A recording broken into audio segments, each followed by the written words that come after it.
Congo Buzz Télévision, la chaîne de la Nouvelle République. Messieurs, dames, merci énormément. Vous tous qui nous suivez à travers le monde, bienvenue dans cette émission spéciale consacrée à la question du dialogue national inclusif tel qu'annoncé par la présidence de la République à travers les prélats catholiques. Mesdames et messieurs, on va essayer de prendre les positions des uns et des autres, les pour et les contre, qui doit prendre part à ce dialogue, quelles peuvent être les matières, où est-ce que ce dialogue doit-il se tenir. Aussi une question fondamentale, pourquoi la RDC va de dialogue en dialogue? Voilà, en face de nous, depuis la Belgique, Maître Oscar Moubiaï. Maître, comment allez-vous et bon dimanche chez vous? Merci, bon dimanche à vous et bon dimanche à tous vos téléspectateurs. Heureux de les retrouver sur votre petit écran. Enfin, on est avec Maître Oscar Moubiaï. Très demandé, Maître Oscar, qui était habitué, notre consultant maison aujourd'hui. On ne sait pas s'il est en exil, mais on en parlera au cours de l'émission. Bon, la question principale portera sur justement le dialogue. Maître Oscar, comment voyez-vous, de quel œil voyez-vous ce dialogue qui se profile à l'horizon, ce dialogue dit inclusif? Quelle est la position de Défendons le Congo? Vous êtes pour ou vous êtes contre ce dialogue? Écoutez, la question n'est pas en termes de pour ou contre. La question est que en démocratie, le dialogue est une vertu. Maintenant, quand on dit en démocratie, ça signifie que par rapport à la politique interne, parce qu'il y a des confusions auxquelles nous nous étions suffisamment opposés, qui consistait à penser que pour résoudre la crise de l'Est, il fallait un dialogue. Non, le dialogue n'a pas pour objectif de résoudre la crise de l'Est. Parce que la crise de l'Est, comme vous le savez, n'est pas une crise interne ou une crise congolaise. Et le mérite que le président de la République Tshisekedi a pu avoir, c'est d'avoir désigné qui était notre agresseur. Et donc, si l'agresseur est extérieur, le dialogue intérieur ne peut pas résoudre la crise. On ne va pas nous dire qu'aujourd'hui, les Rwandais pillent, violent, tuent à cause de l'absence de la cohésion nationale. Non, la crise de l'Est n'est dictée que par un objectif qui est simple du Rwanda, qui est à la recherche des espaces vitaux, souvenez-vous de ce que Sarkozy avait dit, et qui cherche à considérer, rappelez-vous de ce que Kagame vient de dire lui-même, si M23 disparaît, c'est le Rwanda qui disparaît. Cela veut dire quoi? Ils ont fait de notre pays le poumon de leur économie. Et donc, ce sont ces objectifs-là impérialistes qui sont à la base de l'agression du pays. Et donc, il ne faut pas confondre avec la crise dite crise de la cohésion nationale. Et donc, si je vous comprends bien, Maître Oscar, ce dialogue ne va pas résoudre la crise sécuritaire. Non, comment ça ne peut pas résoudre la crise sécuritaire? Parce que la crise sécuritaire a une cause exogène. Comment vous allez résoudre la crise sécuritaire puisque vous vous seriez unis au travers d'un dialogue à partir du moment que vous n'êtes pas les décideurs de la crise. Les décideurs de la crise, c'est comme M. Tshisekedi l'avait dit, c'est M. Kagame. Alors, vous n'allez pas nous dire que M. Kagame, comme je venais de vous le dire, est en train de violer, tuer, piller le Congo parce que le Congo ou les Congolais ne s'entendraient pas eux-mêmes ou parce que les Congolais n'auraient pas une crise, une cohésion nationale. Donc, dire ça, c'est vraiment chercher un alibi à M. Kagame qui va dire, voyez-vous, j'étais en train de vous dire que la crise, ce n'est pas nous, les Rwandais, c'était un problème interne avec les Congolais eux-mêmes. Il ne faut pas tomber dans ce piège. Mais sinon, à quoi peut aboutir ce dialogue? À quoi peut-il nécessairement aboutir? Ces dialogues, si ce n'est que pour apaiser l'émotion de ceux qui se disent opposants alors qu'ils ne le sont pas, parce que pour l'instant, on ne peut pas. C'est quoi l'opposition? On s'oppose à une vision, à une politique. C'est ça l'opposition. Mais face à un ennemi au pays, on ne peut pas avoir l'opposition. C'est comme au 11 septembre. On ne peut pas avoir les opposants américains face à Ben Laden. Vous ne pouvez pas avoir les opposants ukrainiens face à Poutine. Tout comme vous ne pouvez pas avoir les opposants congolais vis-à-vis de Tshisekedi face à son combat contre Kagame. Alors, quand vous me parlez de l'opposition, il faut savoir qu'est-ce que vous entendez par opposition. Alors, maintenant, aujourd'hui, pourquoi M. Tshisekedi arrive à répondre à l'appel des prélats catholiques, de ce que vous appelez opposants, sont des enfants du pays qui réclament au Père de la Nation, nous voulons que vous puissiez nous entendre, que l'on puisse parler. Qu'est-ce qu'il lui dit? Il dit oui, à condition que vous puissiez reconnaître qui est notre agresseur. Vous avez vu qu'il y a déjà maintenant une évolution. Le cardinal Mongo, même s'il est dit dans les termes voilés, a fini par désigner l'agresseur. Nous espérons que les autres opposants vont évoluer pour reconnaître qui est l'agresseur. C'est ça, parmi autres conditions, la condition principale que M. Tshisekedi a pu poser. Maintenant, si vous me permettez... Qu'il y a des... Je veux savoir s'il y a des personnes à exclure de ce dialogue. Est-ce qu'il y a des personnes qui ne sont pas les bienvenues dans ce dialogue-là? Ça a déjà été dit dans les accords de Washington, ça a déjà été dit dans les accords de Doha. Les critères ont déjà été définis. Les gens à exclure du dialogue, ce sont des gens qui ont tué, qui ont violé. Ils ne doivent pas se servir du dialogue comme un blanchissement.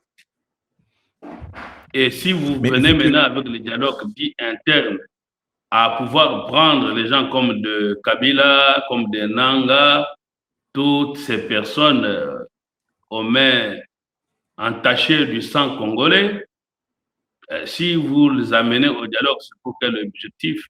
Alors, si vous le prenez au dialogue, c'est que vous entrerez en contradiction avec les accords de Washington, Doha, mais vous avez tous les critères internationaux posés. Le pasteur de l'ECC, si vous me permettez, j'en ai fini. Sans vous couper. Le pasteur de l'ECC, le pasteur Senga, lui qui dit qu'on ne peut exclure personne pour voir une issue heureuse à ce dialogue, donc on doit inviter et les Congolais qui vivent à Goma, notamment les AFCM 23, Kabila et les autres, et ceux qui sont à Kinshasa, entendez C64 et puis le pouvoir en place, tout le monde doit être autour d'une table. Exclure les uns, c'est déjà un échec anticipé.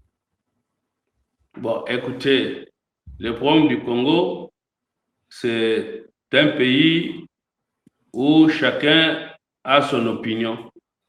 Et comme il peut s'exprimer soit devant les micros, devant son église, soit dans sa cour pour ceux qui ont été au pouvoir et qui ont amassé l'argent qu'ils ont volé des Congolais et qui sont devenus opposants. Généralement, ils vous appellent, vous autres généralistes, dans leur monopole, dans leur cour, dans leur jardin, ils donnent leur opinion et puis on va commencer à dire, comme vous allez peut-être m'en citer beaucoup, tel pasteur a dit, tel leader a dit.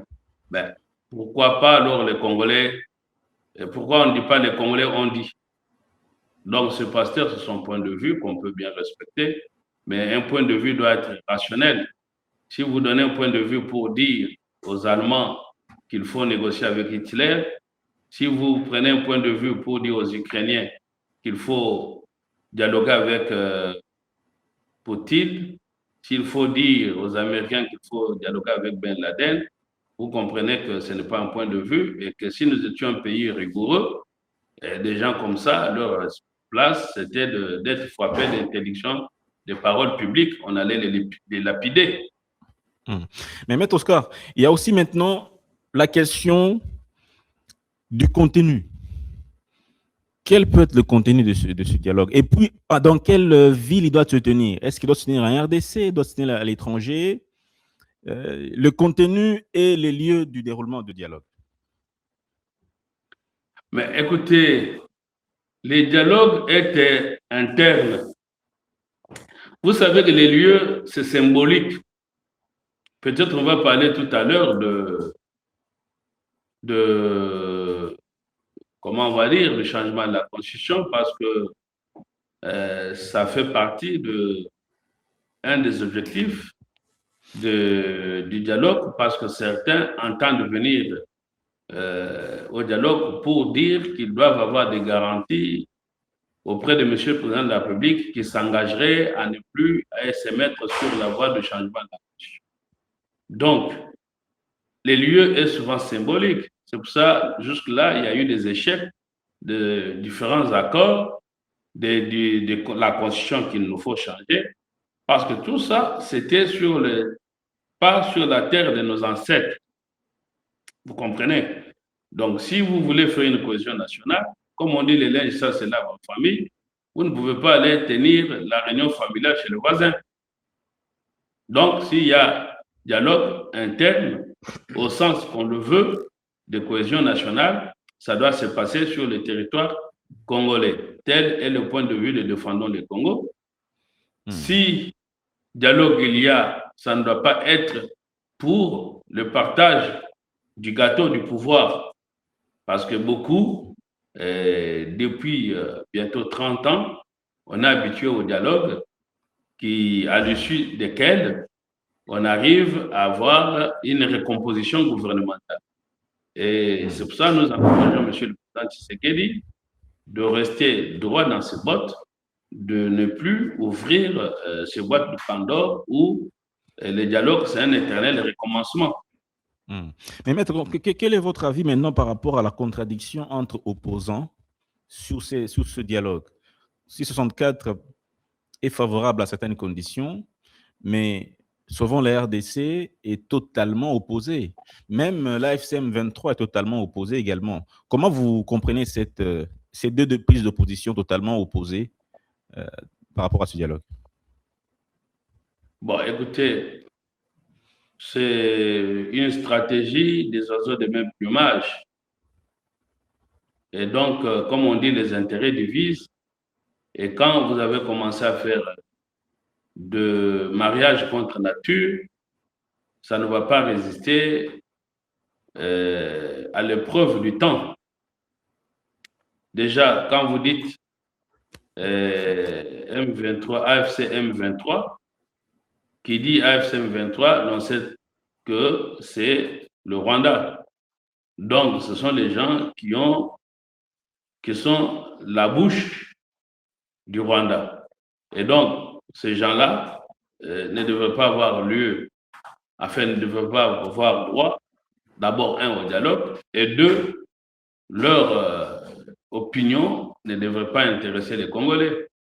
Qu'est-ce que peut sortir du bien de la bouche de AFCM 23? Quelqu'un qui vient de tuer les Congolais, qui vient de violer. Vous savez, à l'Est, selon les statistiques, c'est à chaque 4 minutes qu'il y a le viol d'une femme.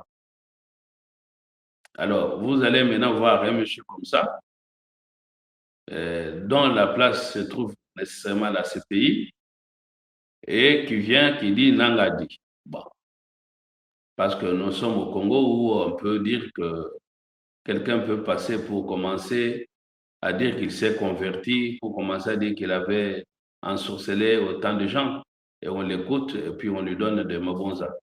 Donc voilà, ce sont des gens sous d'autres cieux.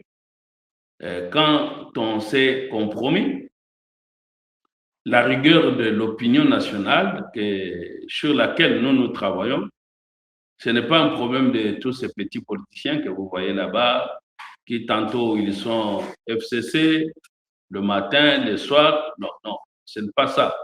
Le Congo sera Congo que quand les Congolais lui-même, comme Mosé Kabila le disait, venaient à se prendre à charge. Quand il se prendra en charge, les Congolais ou les Congolaises et Congolais, à partir de là, c'est l'opinion des Congolais qui doit compter. Donc, quand l'opinion des Congolais compte, vous aurez des gens qui n'auront plus droit à la parole. Et vous voyez, par exemple, dans des choses si simples, quand vous prenez dans le foot, vous avez vu des joueurs de meilleur talent qui ont été écartés uniquement parce qu'ils étaient compromis dans les histoires de mœurs. Alors, vous comprenez la rigueur d'une société. Mais au Congo, malheureusement,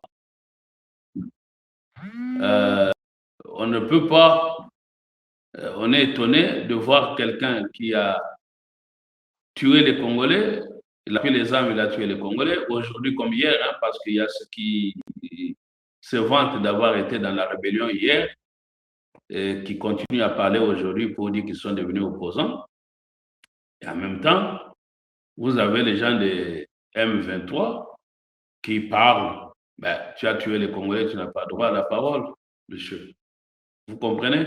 Et j'ai suivi un de ceux qui se disent un ancien rebelle aussi, qui discutait avec son ancien collègue rebelle. Ce n'est pas possible que dans un pays, celui qui se dit opposant soit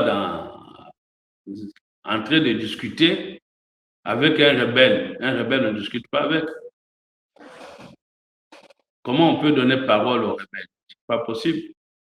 Leur place, c'est de se taire à jamais et d'être au niveau de prison et de ne plus jamais avoir droit à la parole.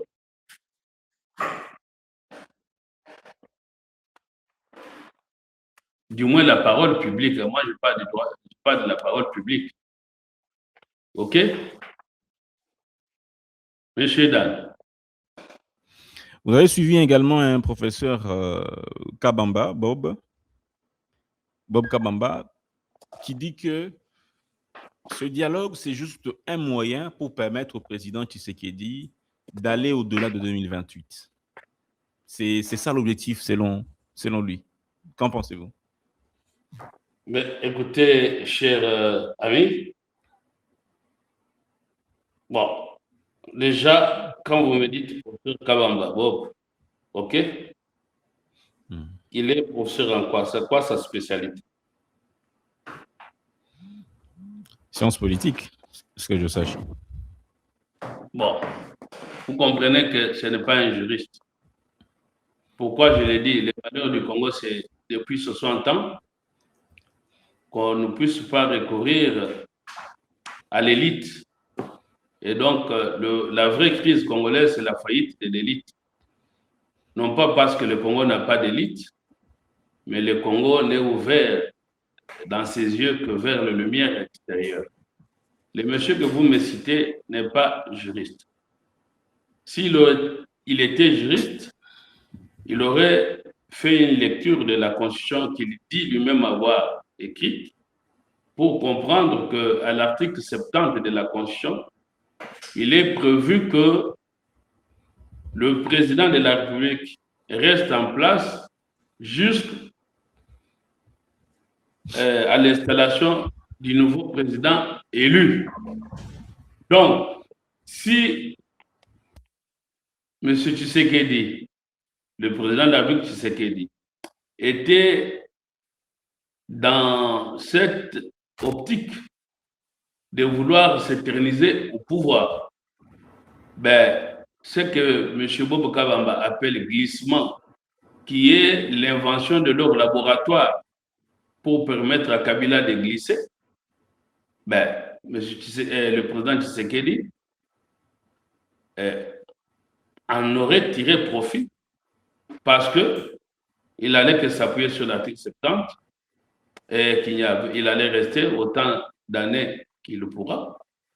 D'autant plus qu'il pouvait dire que moi, je n'organise pas les élections, comme M. Bob Kabamba lui-même l'a dit, que les conditions ne sont pas réunies pour organiser les élections. Donc, c'est faux quand on dit que le président Tshisekedi aurait voulu le dialogue pour permettre à ce qu'il glisse. Ça, c'est inverser les choses. Nous avons tous vu, on ne peut pas être représentant d'une quelconque opinion, professeur, pasteur, leader. Quand on a une opinion publique, on doit avoir la morale. Et quand on a la morale, on ne peut pas mentir publiquement. Tous, nous avons vu que le prélat, les fameux opposants, les experts, les fameux Bebo Kabambe consorts, étaient en train de réclamer le dialogue au président Tshisekedi. Mais comment aujourd'hui on inverse les choses, comme si c'est le président Tshisekedi qui est devenu demandeur du dialogue pour préparer les glissements. Ça n'a pas de sens. Donc, il n'y a pas lieu à glissement. S'il n'y a pas élection, l'article 70 est tout à fait clair.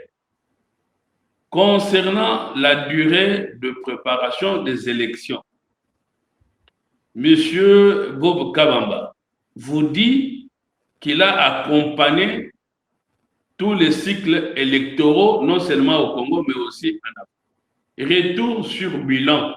Est-ce qu'on peut lui demander aujourd'hui, les élections nous ont apporté quoi?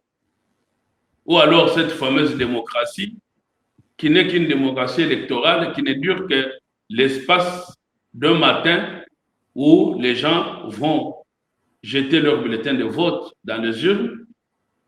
En dehors de ça, la démocratie disparaît. Maintenant, est-ce qu'on peut faire le bilan du milliard qu'on dépense pour soi-disant les élections? Citez-moi un seul pays dans l'Afrique subsaharienne ou alors au Congo, depuis que nous avons 4 cycles électoraux, où nous avons eu la paix et le développement. Il n'y a pas. Mais qu'à cela ne tienne, ce n'est pas que je suis contre les élections. Mais je veux dire tout simplement qu'il ne faudra pas qu'au nom de ce que l'on appelle démocratie mal comprise ou piégée, qu'on vienne tromper notre opinion. Aujourd'hui, le Congo a une dynamique de rupture avec les cycles électoraux, de rupture avec le mensonge, de tout ce qui s'est passé avant l'alternance et donc l'arrivée au pouvoir du président Tshisekedi. Et le président Tshisekedi étant arrivé au pouvoir, on a mis fin à une longue parenthèse où le Rwanda était le maître du Congo. Là, ce qui nous paraît essentiel aujourd'hui, c'est que tous comme un seul homme, nous puissions être derrière le président Tshisekedi, qu'on l'aime ou qu'on ne l'aime pas, en considérant que c'est une chance pour le Congo, non seulement parce qu'il est le président élu, mais parce que quand on parle même des changements de la Constitution, ou quand on parle pour ramener le pays dans une nouvelle dynamique, ça nécessite un leader qui n'est pas un leader électoral, qui est un leader historique. Et donc, M. Tshisekedi, président Tshisekedi, à mon avis, qu'on l'aime ou qu'on ne l'aime pas, remplit aujourd'hui des conditions suffisantes de par son statut, de sa famille, tant politique que biologique, pour incarner toutes ces chances, tous ces espoirs des Congolais de pouvoir amener les Congolais, comme on dirait, vers la terre promise. Oui, maître. Douter de cela, Dans on est à côté de la chose. Et enfin, dans ce même ordre d'idée, si vous me permettez, dans ce même ordre d'idée, pour vous relancer à ce sujet. C'est juste pour chuter. Oui, je voudrais vous relancer à ce sujet. Je vous rappelle que je suis avocat de la société qui a eu à être sous-traitant dans la fourniture des kits électoraux avec la société française Thales. OK? Vous m'entendez? Cette société-là, nous avions expérimenté dans combien de temps? Allô? Vous êtes là? Oui, maître, je suis là, je vous entends. Je comprends très bien. Alors, vous disiez, vous pouvez continuer. J'étais en train de vous dire que les tests ont été faits à Maluku et que pour l'enrôlement, dans 3 mois, l'on est à mesure, du moins par rapport aux textes qui ont été lancés pour les élections de 2018-2019, il a été démontré que dans un délai de 3 mois, on pouvait enrôler sur toute l'étendue de la République. Mais si on est allé au-delà de 3 mois, je sais de quoi je parle, j'étais avocat de la société qui était sous-traitant avec la société Gemarto devenue Thales, qui ont fourni les kits électoraux, c'est une société française, ayant permis aux élections du premier mandat du président Tshisekedi. Si on avait poussé au-delà de 3 mois pour faire 9 mois, c'était dans la volonté de M. Kabila de pouvoir glisser. Et donc, quand M. Bobo Kabamba vient transposer les idées, comme tout criminel, souvent, on transpose ces idées en pointant du doigt l'autre. On pense que parce que nous, on a été habitués à la tricherie, et donc M. Tshisekedi doit aussi tricher comme nous le faisions. C'est pour ça qu'ils font cette transposition malheureuse des glissements. Kabila a été dans la volonté de glissement, mais Tshisekedi n'est pas dans la volonté de glissement parce que quand Kabila, en 2016, fin de son mandat, est allé recourir au dialogue pour glisser pendant 2 ans, la Cour constitutionnelle n'était pas encore venue préciser la jurisprudence en interprétation de l'article 70 pour dire que le président de la République reste en place jusqu'à l'élection du nouveau président. Et donc, il n'y a pas une crise ni institutionnelle, ni constitutionnelle exigeant le dialogue. Je disais que la même personne, le professeur Kabamba, Bob, il dit que le président Tshisekedi veut glisser aller au-delà de 2028 parce que il a des casseroles, hein? Il a commis beaucoup de dégâts, notamment dans l'exploitation minière dans l'espace Katanga, qui lui vaut aujourd'hui une plainte au niveau international. Alors, cette plainte peut justement lui coller à la peau après son deuxième mandat.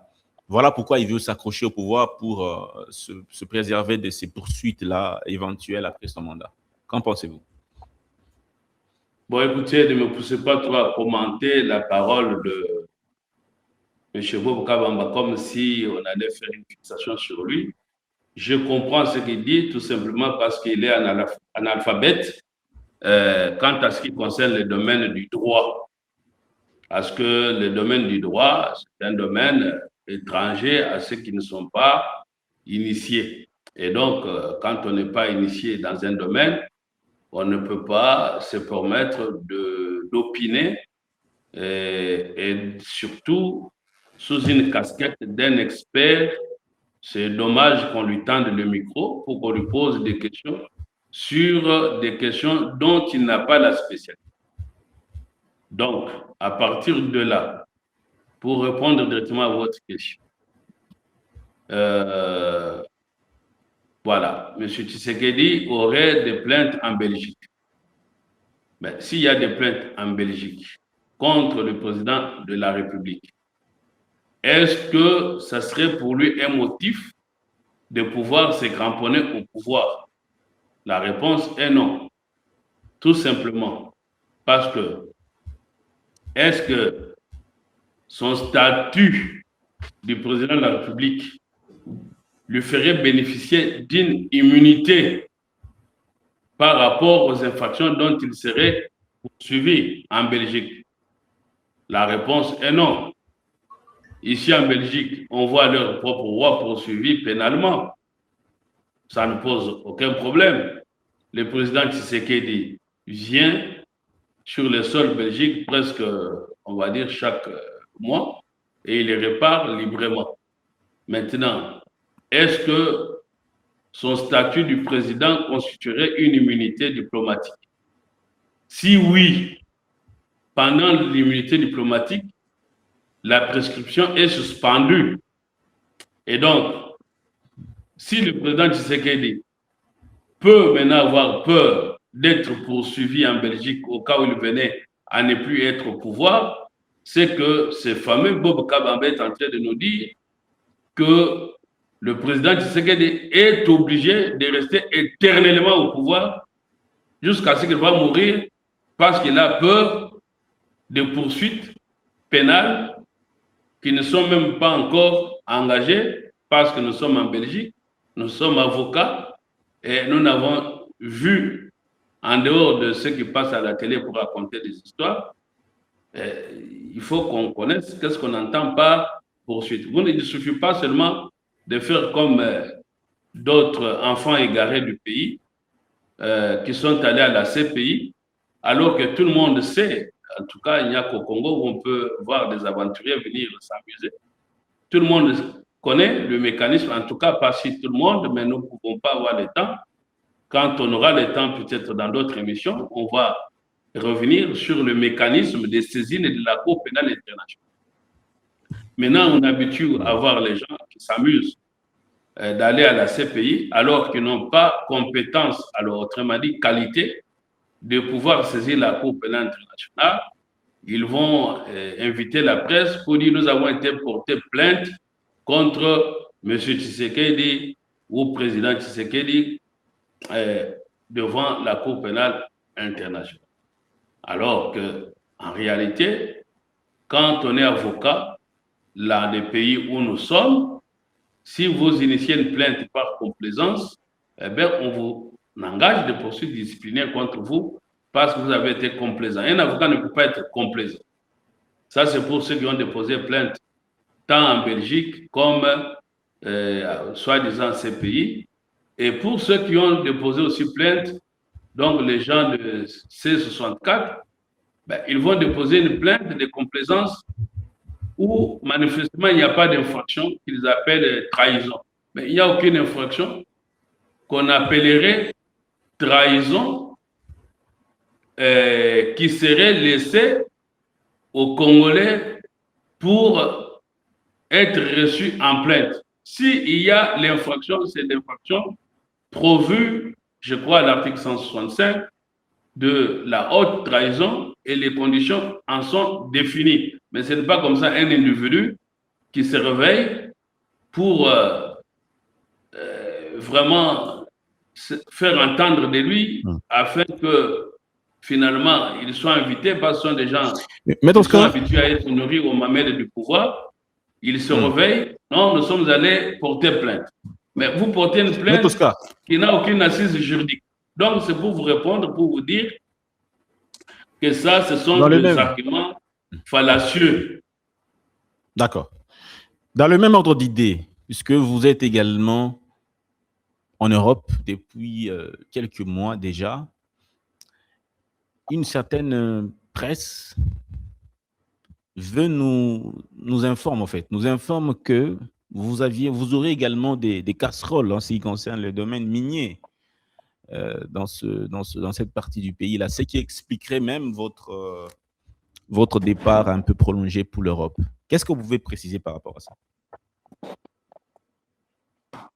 Ben écoutez, je suis habitué à une presse irresponsable qui ne vérifie pas les informations, surtout qui est souvent dictée par l'ennemi à notre pays par rapport à nos positions dans les mouvements défendant le Congo, État de droit en marche, et parfois on m'impute d'être beaucoup plus proche et très proche du président de la République. Tout ça, je l'assume. Mais en termes trop clairs, quand les gens de Sauvons le Congo se sont retrouvés en Côte d'Ivoire dans de fêtes, bon, ça ne nous a pas échappé qu'ils ont dit que Maître Oscar se faisait passer comme avocat au barreau de Lille, alors qu'il ne l'est pas. Bon, j'avais déjà répondu à cette question. Aujourd'hui, il reste vrai que j'entends dire des histoires que vous me répétez qui sont totalement toutes fausses et qui sont des affabulations. Et s'il y avait une presse responsable, Maître Oscar, je suis là, on aurait dû venir me tendre des micros pour m'interroger, pour que je donne mon opinion là-dessus. Qu'à cela ne tienne, Maître Oscar ce n'est un secret pour personne que j'habite l'Europe, précisément la France, où j'ai ma vie familiale, où j'ai ma vie professionnelle. Et donc, il est tout à fait normal qu'après avoir passé beaucoup de temps au Congo, que je puisse prendre du temps ici aussi en France. Et je comprends ceux qui désirent me voir venir au Congo pour continuer à être sur vos antennes et répondre à certaines questions pour éclairer notre opinion. Mais je réfère qu'il y a mon porte-parole, Delphin Kassongo, qui est le porte-parole de notre mouvement de femmes du Congo, donc qui répond très bien à des questions.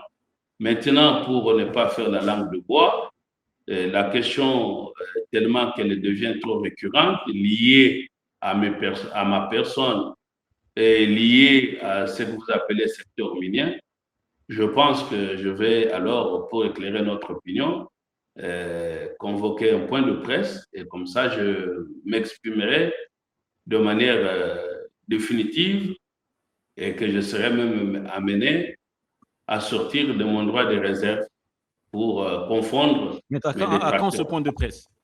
À quand exactement ce point de presse pour l'opinion qui nous suit, parce que voilà, il a besoin d'être informé? De manière imminente, dans la semaine qui vient, je vais avec vous organiser selon la technologie, et tant que je suis pas sur place, je verrai avec vous comment on peut organiser ce point de presse pour permettre à toute tendance journalistique, pour qu'on ne vienne pas nous dire qu'on avait trié que ceux qui partagent notre opinion. Je verrai avec vous comment vous pouvez m'aider techniquement et convier vos confrères pour que j'ai ce point de presse afin d'éclairer notre opinion tant nationale qu'internationale. Et je souhaite ce point de presse le plus rapidement que possible. Donc, dans la semaine, question d'organisation technique, vous annoncerez cela. Et soyez rassurés que Maître Oscar sortira de son droit de réserve. D'accord, Maître Oscar, on va avancer. Prenons la posture, ou du moins la sortie médiatique de C64. C64 donne un ultimatum au président de la République jusqu'au 15 août. Si celui-ci ne convoque pas le dialogue avant cette date, les activités vont reprendre et elles seront des grandes envergures. Ça, c'est la première question. La deuxième question, ils disent que la ligne rouge pour eux, afin de prendre part au dialogue, il faut que le président puisse se dire publiquement, se désengager de la question du changement de constitution. Sans cela, ils ne prendront pas part au dialogue. Votre avis par rapport à ça? Bon, écoutez, dans notre pays, il faut beaucoup plus être attentif à faire une lecture et suivre les événements politiques par rapport à l'histoire. Nous avons eu un conglomérat d'aventuriers. Donc, comme Mosè Laurent Désiré Kabila nous a appelé conglomérat d'aventuriers, ça ne vient pas de moi. C'était la dette avec tout le monde qui l'a amené dans ce bataille. Et aujourd'hui, si nous demandons le changement de la Constitution, c'est pour éviter qu'il y ait la recrudescence ou alors qu'il y ait le feu de ce qui reste comme cendre de l'AFDEL ou des rebelles. Quand vous me parlez de ces 64, vous verrez que parmi eux, il y a ceux qui étaient déjà dans RDC, des trucs là, des Zadingoma, je ne sais pas comment on appelait encore ça. RCD. RCD Goma, ce n'est que la continuité du Rwanda. Donc aujourd'hui, quand vous voyez ces gens-là qui ne sont que les fils ou les rejetons du Rwanda, c'est le Rwanda qui parle. Et le Rwanda aujourd'hui ne veut pas que le président Tshisekedi puisse changer les cours d'événements et affranchir totalement notre pays. Tenez, C64 repose sur un fondement juridique mal compris ou erroné ou mensonger. C'est l'article 64 de la Constitution. Qu'est dit l'article 64 de la Constitution? qu'on peut s'opposer à toute personne ou groupe d'individus qui prend le pouvoir par la force ou qui l'exerce par la force. Question. Est-ce que le président Tshisekedi a-t-il pris le pouvoir par la force? Réponse non. Est-ce qu'il l'exerce-t-il en violation de la Constitution? Réponse non. Est-ce que le changement de la Constitution est une violation de la Constitution? Réponse non. Parce que sinon, on aurait des constitutions éternelles. Et je vous avais déjà indiqué que nulle génération ne peut refuser à l'autre ou bien ne peut soumettre à une autre d'être soumis à ces lois. Donc, aujourd'hui, on ne peut pas ouvrir un combat pour dire que nous militons le maintien de l'ordre. Non. En des termes clairs, on milite pour le maintien de l'ordre rwandais que le président Tshisekedi devait renverser. Pourquoi l'ordre rwandais? Pourquoi rwandais, maître? Mais la Constitution de 2006, c'est l'ordre constitutionnel rwandais. Qu'est-ce qui vous fait dire ça? Alors, je vous le démontre. La Constitution, vous avez la Constitution congolaise là-bas? Oui, je l'ai. Allez-y, fait comme vous. C'est qui a signé là?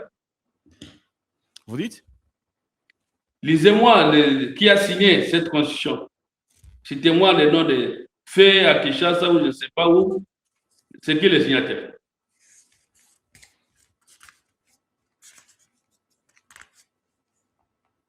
C'est à la fin. C'est qui est le signataire de cette Constitution? Joseph Kabila Kabange. Qui est Joseph Kabila Kabange? Un rebelle condamné. Nous savons que c'était un rebelle condamné.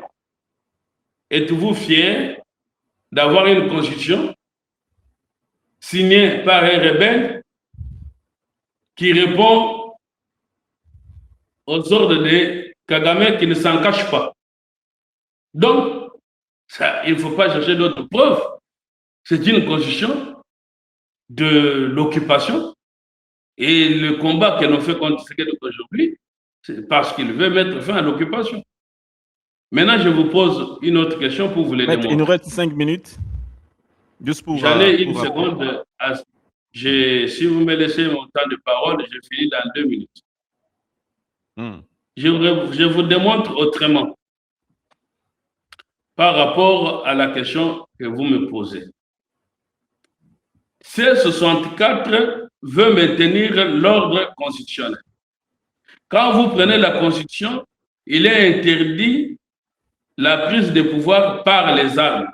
Alors, pourquoi C64 attaque le président Tshisekedi, qui exercerait selon eux les pouvoirs en violation de la Constitution, sans pour autant s'attaquer à Nanga, qui veut prendre le pouvoir en violation de la Constitution par les armes.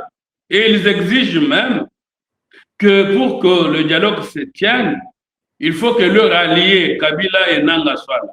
Alors pourquoi ils n'attaquent pas Nanga, Kabila et AFCM 23 pour dire que vous voulez bouleverser l'ordre constitutionnel par les armes et vous avez pris déjà des villes par les armes? Ça, pourquoi le C64 qui veut appliquer l'article 64 n'applique pas l'article 64 à ces gens-là qui sont leurs alliés et dont ils exigent la présence, comme quand on s'est retrouvé au niveau des tables rondes, le président Kasavubu et consorts ont dit qu'il fallait la présence des leaders Lumumba. Mais maintenant, Mutandis, changeant ce qu'il faut changer, pour eux, pour qu'ils soient à la table ronde avec le président Tshisekedi, il faut que leur leader rwandais, quand on dit rwandais ici, il ne suffit pas seulement avoir les nez rwandais pour qu'on dise que vous êtes rwandais. Être rwandais, c'est un état mental et répondre aux objectifs rwandais. Et donc, vous comprenez que c'est un ordre constitutionnel rwandais dont le président Tshisekedi veut nous débarrasser. D'une part et d'autre part, on a fini. Oui, je voudrais juste connaître enfin, comme nous sommes à la fin de l'émission, c'est ma dernière question que je vous pose. Qu'est-ce que l'opinion devra retenir par rapport à votre point de vue sur le dialogue qui sera bientôt convoqué par le président de la République? L'opinion doit retenir que si le président de la République convoque aujourd'hui les dialogues, ce n'est pas un chèque en blanc. Il les convoque sous conditions. Parmi les conditions, c'est pas des rebelles à la table. Rebelles, ça voudrait dire ceux qui violent, tuent nos compatriotes et veulent balkaniser notre pays. Première chose. Deuxième chose, il faudra qu'ils ne puissent pas céder aux mensonges de conglomérats d'aventuriers réunis dans Sobon de Congo 1664. Pourquoi? Parce qu'aujourd'hui, l'on veut faire croire que c'est le président qui a demandé le dialogue pour se sauver et sauver son pouvoir. Non. Le président, l'article 69 de notre Constitution, il est père de la nation. Il a entendu les pleurs de certains membres de la famille congolaise, du moins ceux qui sont encore congolais les jours, même quand nous savons que la nuit, ils ne sont pas congolais. Et ces gens-là, ils ont incité, les pères de l'Église ont incité, le président de la République a dit, bon, ok, allez dire, il a dit aux pères de l'Église, allez dire à vos fidèles qu'en tant que père de la nation, je peux vous recevoir, mais sous condition, commençant par vous-même, les pères de l'Église, d'arrêter ce double langage où vous êtes un père de l'Église injuste. Si vous voulez manger avec les diables, ayez le courage comme homme de Dieu, comme tous les prophètes ou les anciens des Bibles ont eu le courage de dire au roi, arrête de tuer tes frères. Au roi, arrête de faire l'adultère. Comme les pères de l'Église, le premier d'entre eux, dans sa soutane, il cachait le massacre des Congolais quand il est face au diable Kagame. Le président de la République lui a dit, je suis d'accord d'entendre ce que tu dis, père, mais condamne que Kagame c'est un agresseur. Et il l'a dit, mais il ne l'a pas encore dit totalement. Il a commencé à dire, oui, Kagame à la guerre de l'Est ou à l'Est du Congo. Non, monsieur le président, monsieur plutôt prélat en Bongo, moi défendons le Congo, je vous demande de dire, nous sommes prêts au dialogue et nous demandons dans ce dialogue que toi, Kagame, de ne plus tuer tes semblables et surtout quand ils sont congolais, dont les sangs qui circulent dans les veines sont les mêmes que le mien, même si je suis pas de ce monde, mais je vis dans ce monde. Merci. Ça c'est que nous disons. Et enfin, merci beaucoup, Maître Oscar. Et enfin, si vous permettez que je chute, et enfin, je reviens à un seul mot pour dire que le peuple doit retenir que le changement de la Constitution n'est pas une violation de la Constitution. Maintenant, s'il faut entrer dans tout ce qui est technique par rapport à la Constitution, je n'en aurai pas le temps, mais je vous ai indiqué que quand on vous dit qu'on ne peut changer la Constitution qu'à cause de coups d'État ou des guerres, je vous donne l'exemple, prenez l'article 228 et on en est fini par là. Prenez l'article 228 et lisez ça au Congolais. Vous pouvez lire l'article 228 de cette Constitution-là.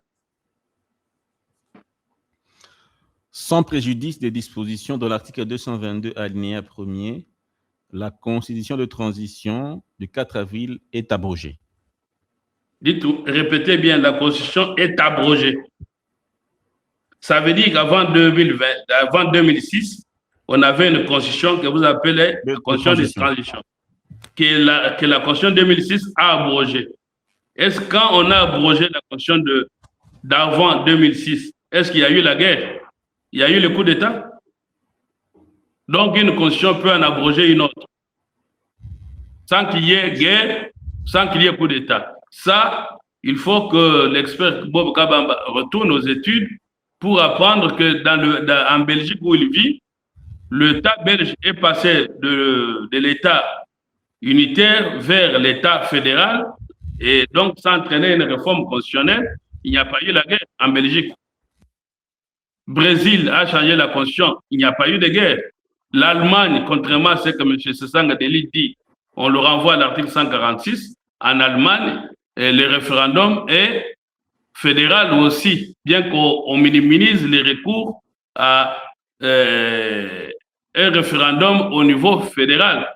Mais vous prenez la constitution allemande actuelle qu'on appelle la loi fondamentale.